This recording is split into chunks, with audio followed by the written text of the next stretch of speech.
नमस्कार दोस्तों, quantum mind के एपिसोड नंबर 75 में मैं डॉक्टर दयानंद मोरे आप सबका स्वागत करता हूं। दोस्तों, हम इमोशनल फ्रीडम टेक्निक्स के बारे में बात कर रहे हैं। आज मैं आपसे एक ऐसी मेथड शेयर करने वाला हूं, जो मेथड अगर आप हर रोज इस्तेमाल करते हो तो आपके अंदर जो भी इमोशनल स्ट्रेस है, जो भी फिजिकल स्ट्रेस है, वो पूरी तरह से निकल जाएगा और जो भी बीमारी अभी आपको है या फिर जो बीमारी होने की पॉसिबिलिटी है, उन सभी बीमारियों की जड़ खत्म हो जाएगी। तो इस मेथड को क्या बोला जाता है?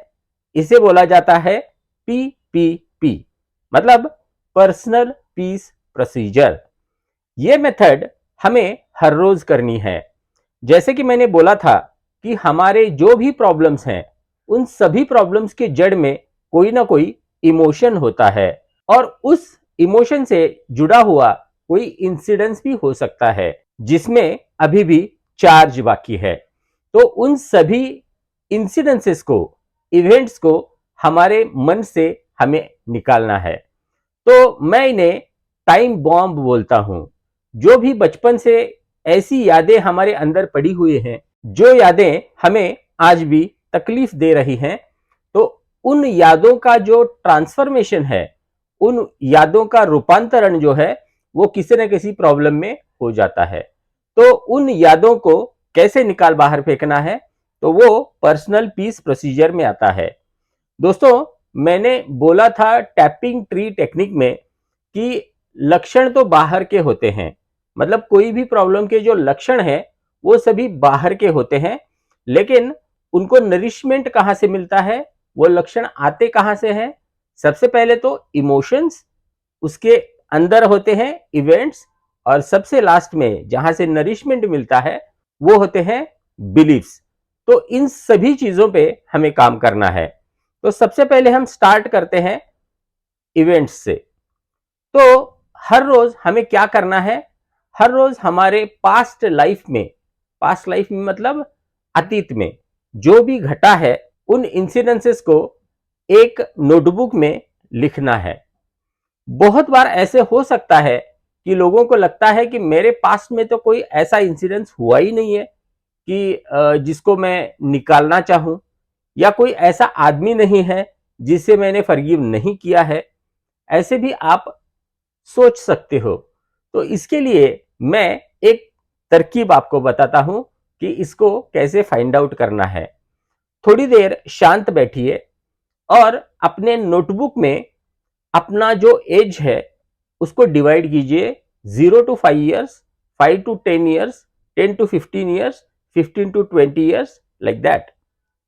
और हर एक उस टेन्योर के बारे में सोचिए और ऐसा सोचिए कि अगर आपको ये जिंदगी फिर से जीने का मौका मिले तो आप किन इवेंट्स को नहीं चाहोगे, किन व्यक्तियों को नहीं चाहोगे, और कोई ऐसी बात है जिसे आप नहीं चाहोगे, मतलब वो छोड़ के मुझे ये लाइफ मिल जाए तो बहुत अच्छा होगा, ऐसे आपको लगता है?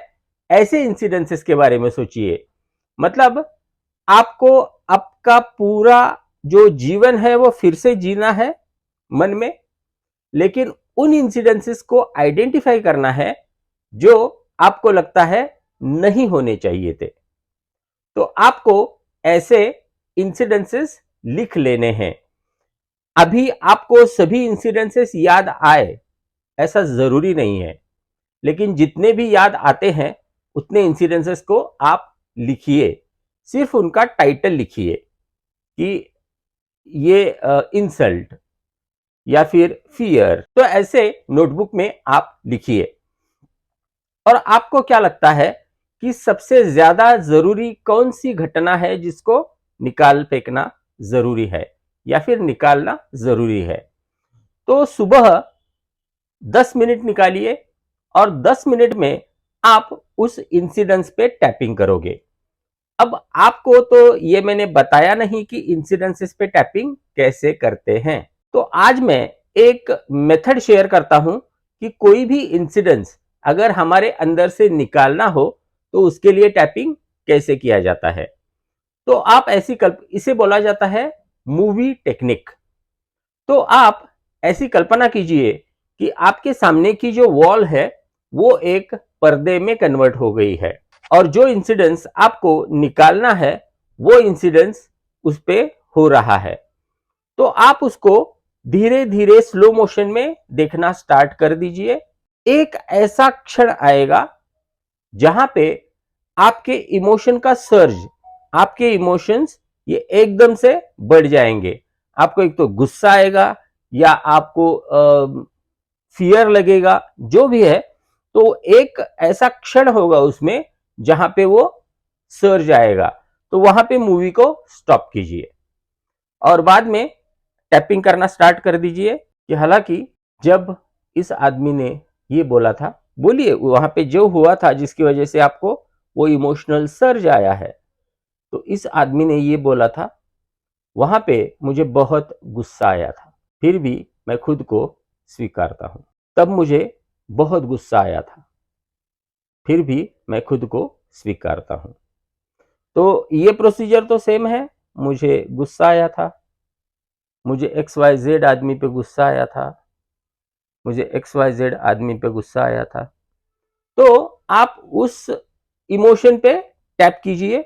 आप ऐसा भी कर सकते हो कि वो इमोशन आपको कहां पे फील हुआ, जैसे कि हमने चेजिंग द एनर्जी में देखा था कि वो एनर्जी को या फिर इमोशन की एनर्जी को आपको लोकेट करना है, उसको कलर देना है, उसको शेप देना है।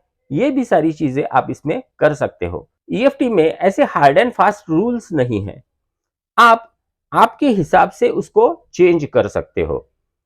तो फिर से वो मूवी देखना स्टार्ट कीजिए और देखिए कि उस पॉइंट पे आते आते आपका जो इमोशनल सर्ज था, जो भी इंटेंसिटी थी, वो क्या उतनी ही है या कम हो चुकी है या बढ़ चुकी है। तो जिस जैसे ही उसमें चेंज आता है, उस चेंज को लेके फिर से टैप कीजिए।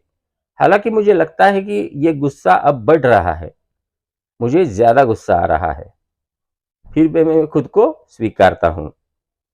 मुझे उस इंसिडेंस में उस आदमी के बारे में बहुत गुस्सा आ रहा है। तो आपको इवेंचुअली ये पता चलेगा कि एक दो तीन राउंड होने के बाद वो जो इमोशनल सर्ज वहां पे था, उसके बारे में आपको इंटेंसिटी कम महसूस होगी। और बाद में फिर से वो मूवी चलाइए। अगर फिर से कोई स्पाइक आता है इमोशन में, तो फिर से उस पर टैपिंग कीजिए। तो ऐसा तब तक कीजिए जब तक कि आज आप उस मूवी को विदाउट एनी डिस्टर्बिंग इमोशंस देख सको।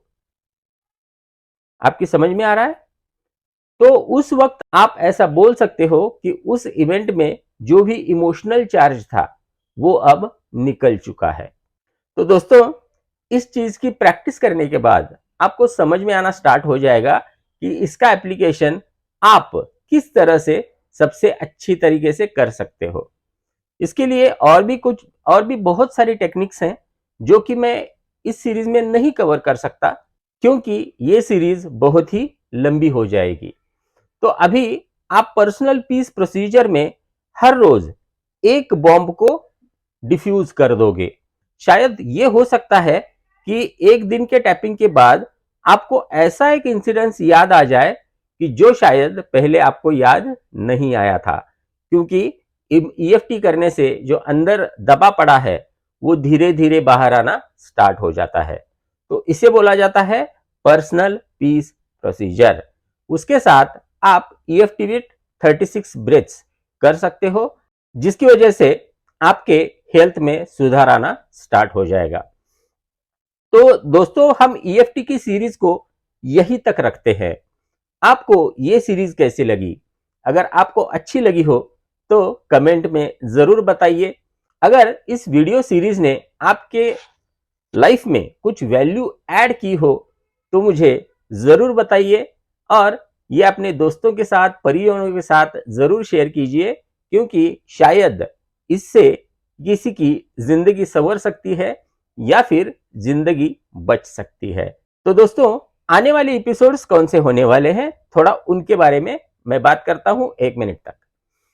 तो मैंने एक वीडियो में ऐसे बोला था, मैं मराठी में भी वीडियो करता हूं, तो उस वीडियो में मैंने ऐसे बोला था, मुझे इस फील्ड में 20 साल से भी ज्यादा वक्त हो गया है। तो उसमें कमेंट में एक बंदे ने बोला कि आप सर झूठ बोल रहे हो, क्योंकि सीक्रेट मूवी तो आई थी 2006 में और आप उसको 18 साल हो गए और आप 20 साल से ज्यादा कैसे काम कर सकते हो।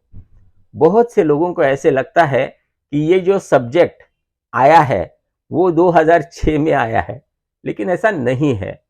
द सीक्रेट मूवी बहुत अच्छी मूवी है, no doubt about it.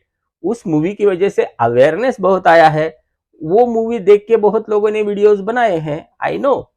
But ये कॉन्सेप्ट जो थी वो मैंने कहां से स्टार्ट की, ऐसे कौन सी मेथड्स मैंने सीखी हैं जो अभी आपको पता भी नहीं है, उन मेथड्स के बारे में मैं आने वाले एपिसोड्स में बात करूंगा। क्या आपको वो मेथड्स के बारे में सुनना अच्छा लगेगा? अच्छा लगेगा तो वो भी कमेंट में जरूर बताइए। तो दोस्तों, आज के लिए इतना ही। फिर मिलते हैं नेक्स्ट एपिसोड में ऐसी ही एक जबरदस्त टेक्निक लेके। तब तक के लिए धन्यवाद।